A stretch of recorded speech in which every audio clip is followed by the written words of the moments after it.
record. Okay, so here we go for a Unit 6 review.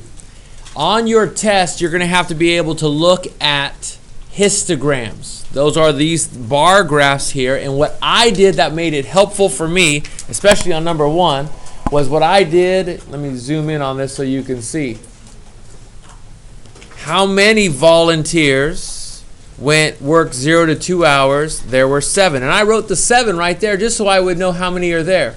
And then I went here for 3 to 5 hours, and I saw that there were 6 volunteers who did that many hours. And then I put the 8 and the 7, the 5. I would recommend that when you're doing your review, when you do a problem like this, that you actually write those totals. It makes everything easier. And then, how many total people volunteered at the shelter this month? Guess what? All I did was take the 7, the 6, the 8, the 7, the 5, and I added those up, and I got 33.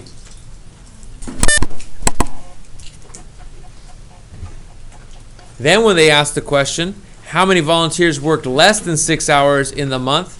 So 0 to 2 is less than 6. 3 to 5 is less than 6. Don't just assume they mean this one. They mean everything less than 6 hours. Everything on this side. So how many are less? This column and this column. And 7 and 6 makes 13, just so you're aware. How many volunteers work between 3 and 8 hours in the month? Between 3 and 8.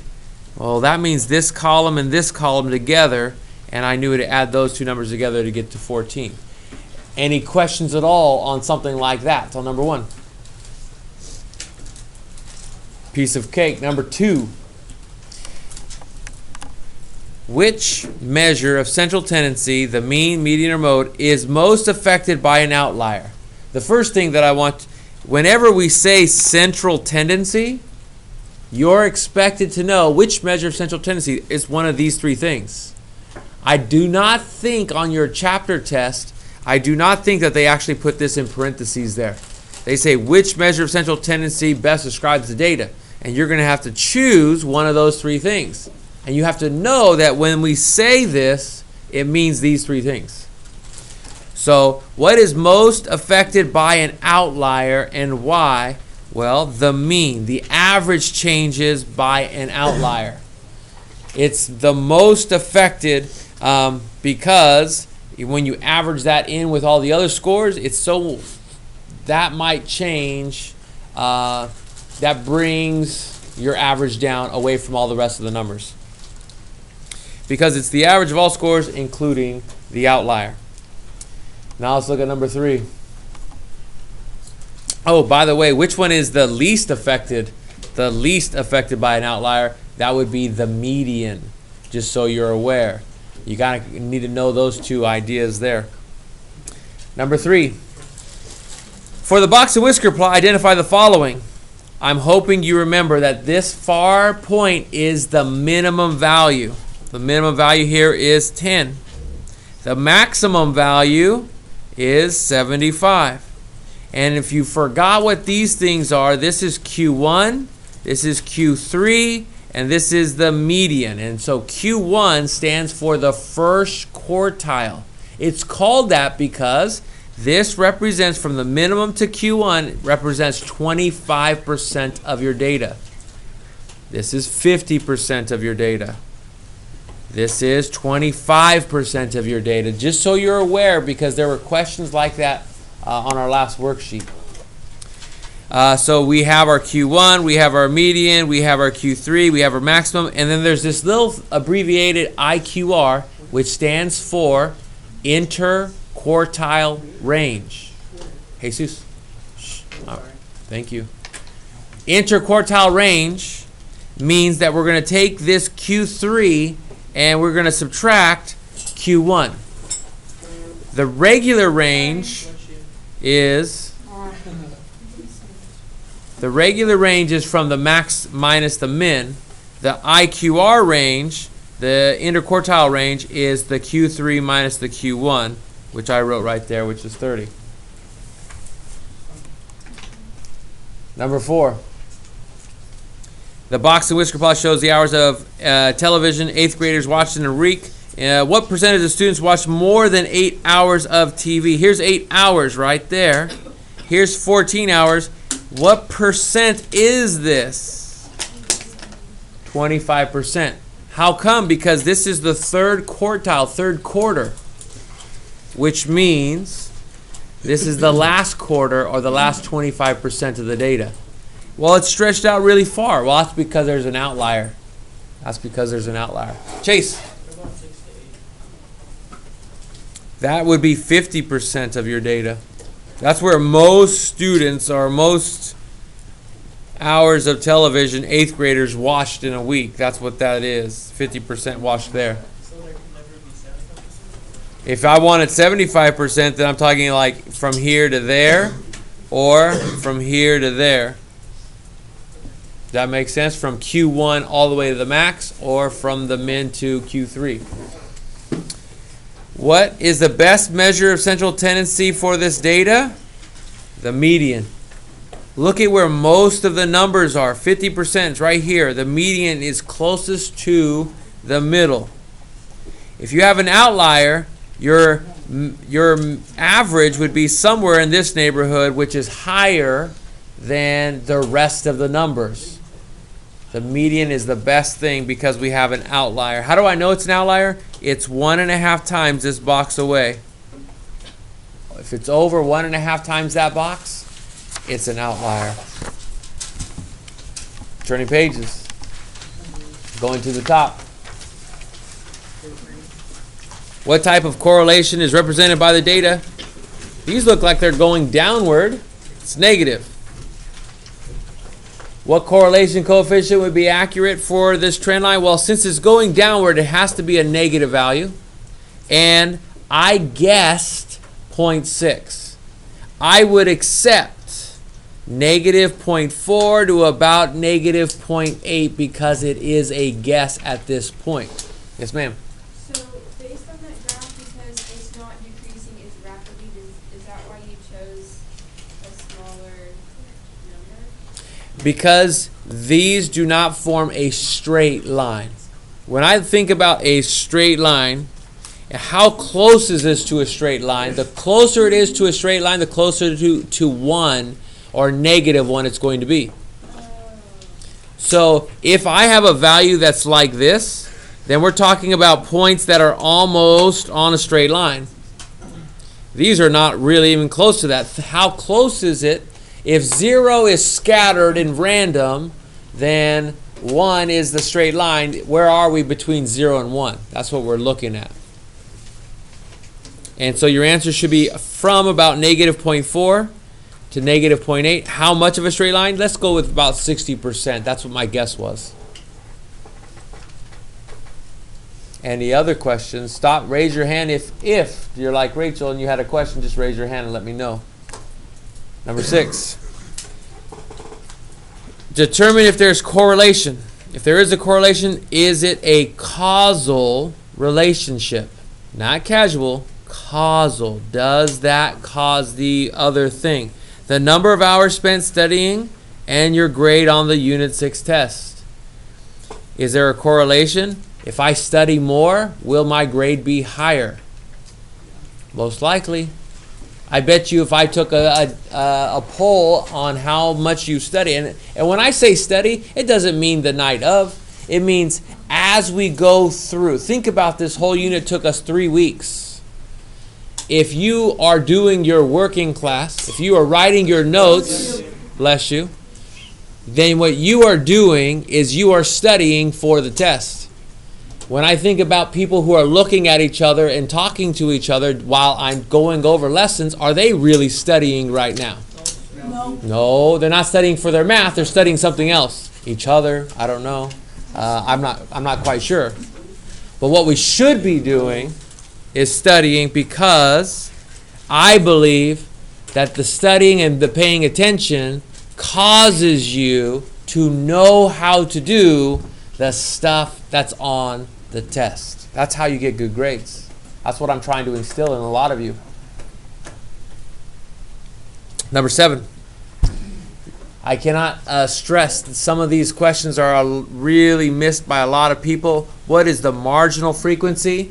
What is the how many in the margins of total students who prefer math? Let's see.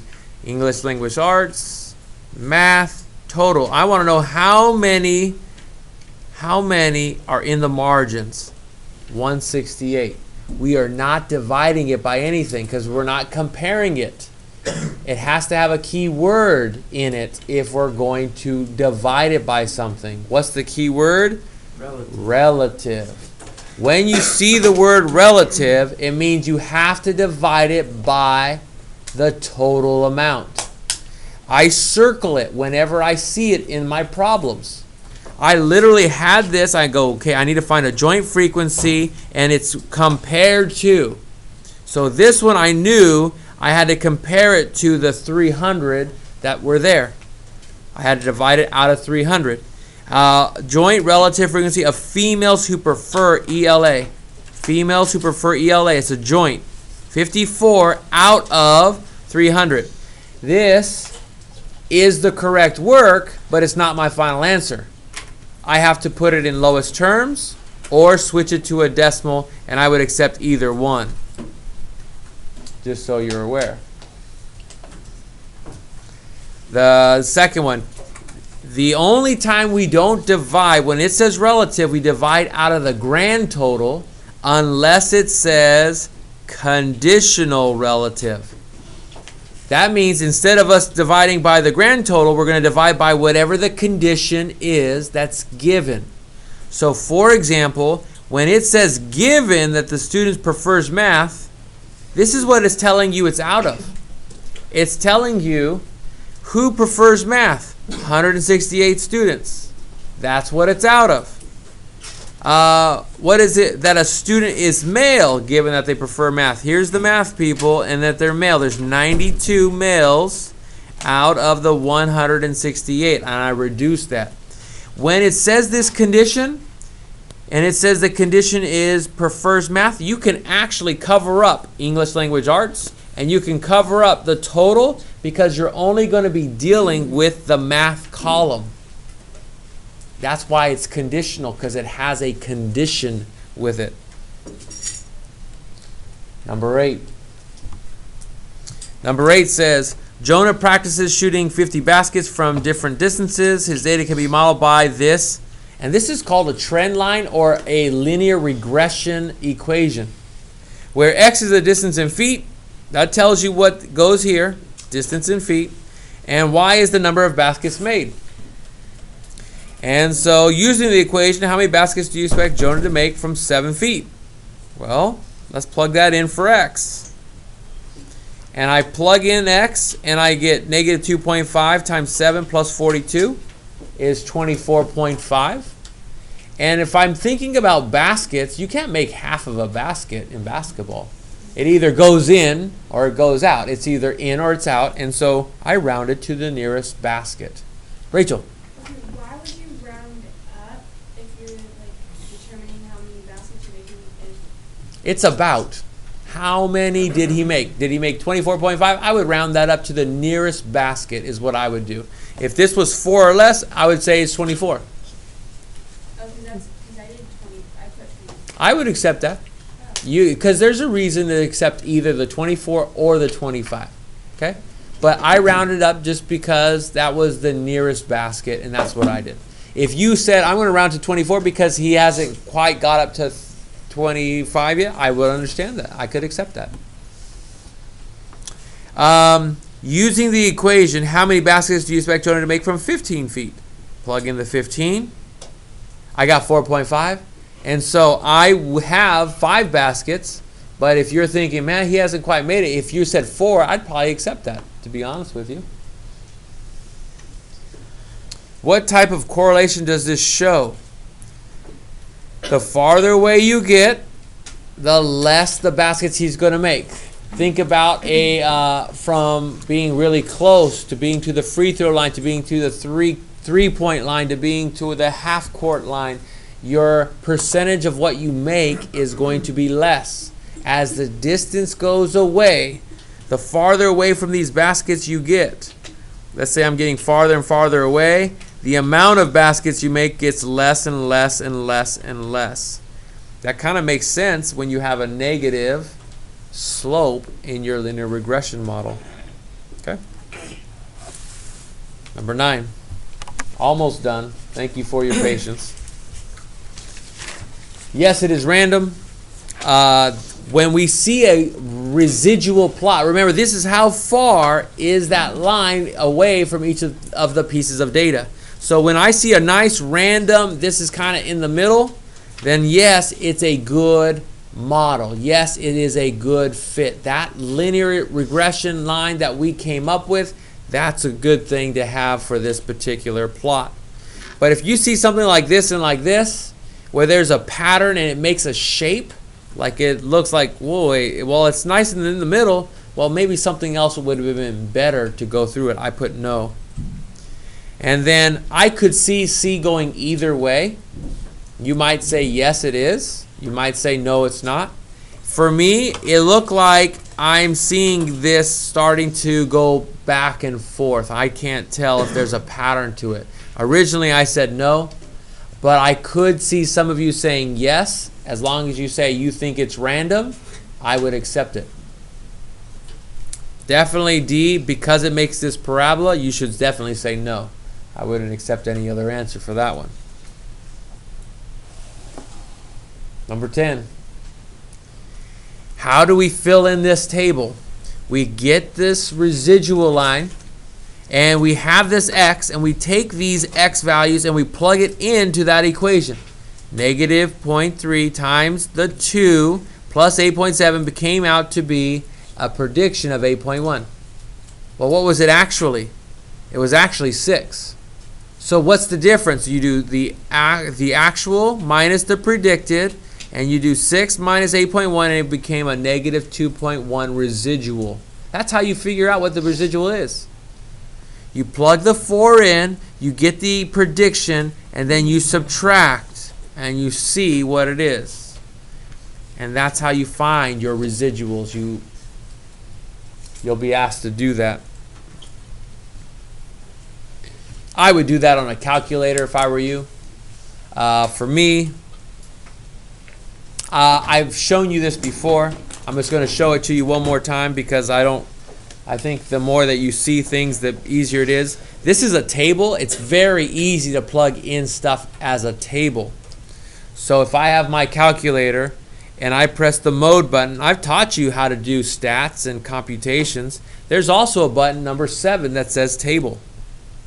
You can actually type in your equation, negative 0.3, and you can type in your variable x by pressing alpha x, negative 0.3x, and I need to put plus 8.7. Some calculators will ask you, do you want to put in a g of x? My calculator is old. It doesn't have that.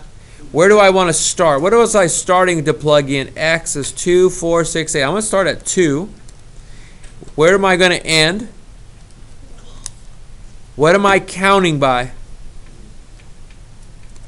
And as soon as you do that, then here's what happens. It has your x is 2, and then it tells you what your residual value is. Look at that, 8.1, 7.5, 6.9. Well, it keeps going. What do? I press down. And guess what? I don't have to punch each one in by hand. It will save you time if you know how to use your machines. Well, that's not really a machine, right? Your little computer chips. Yes? What was the equation again? You could practice with that. And I'm showing you that in case you ever want to save time on it. Last one that we have is number 11. And number 11, they asked for a line plot. If you forgot what a line plot means, it means I'm going to see how many 1s and how many 2s and how many 3s and how many 4s. You put it in order. And then you put X's over how many you have of each one. It kind of gives you a histogram of how many numbers you have. And once again, if you look at your data, do you have an outlier? Is it skewed? If it's majorly skewed, you're going to say the median. If it looks like it's pretty balanced, you can use the mean, the average. that ends